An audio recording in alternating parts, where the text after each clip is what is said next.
यज्ञ की बड़ी महिमा व्यक्त करते हुए बाबा भीष्म कहते हैं भैया जीवन में यदि संभव हो तो यज्ञ करना चाहिए, क्योंकि यज्ञ तो सकल सृष्टि के पोषण का आधार है। जिस व्यक्ति ने अपने जीवन में यज्ञ की संपन्नता में एक क्षण और एक कण भी लगाया है, उसी मनुष्य का जीवन धन्य है और वही निष्पाप है। यज्ञ से वर्षा होती है, यज्ञ से समाज में संस्कार बढ़ते हैं, यज्ञ के धूम से दुरात्मा मनुष्यों की चेतना में पवित्रता का आधान होता है। महाराज इसलिए यज्ञ अवश्य करना चाहिए। संभव हो सके तो व्यक्ति को अपने जीवन में जितना बन सके किसी दिव्य तीर्थ में, किसी दिव्य अवसर पर स्वर्ण दान करना चाहिए। वो ब्राह्मण को, अपनी पत्नी को, पुत्री को, भाई को, बंधु को, इनको तो दुनिया ही देती है।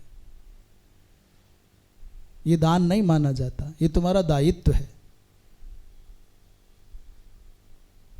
स्वर्ण दान करे, हिरण्य दानम तथा गोदान करे गोदानम, और पृथ्वी दान में वच।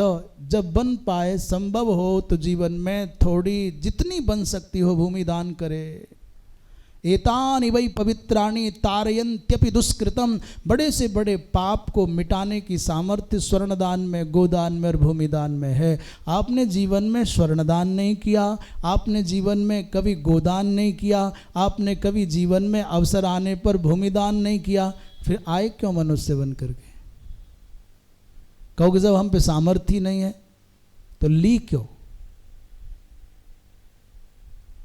और इतना भी नहीं कर सकते तो अन्नदान क्यों नहीं किया? और वो भी नहीं कर सकते तो पानी तो पिला ही सकते थे, उसमें क्या कंजूसी आई?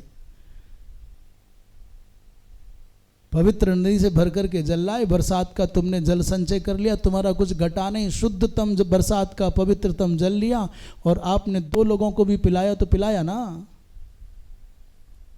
जिस व्यक्ति को आवश्यकता है कृशाय कृत विद्याय और वृत्तिक क्षीणाय सीदते अपहन्यात् क्षुधाम यस्तु न तेन पुरुषः समः।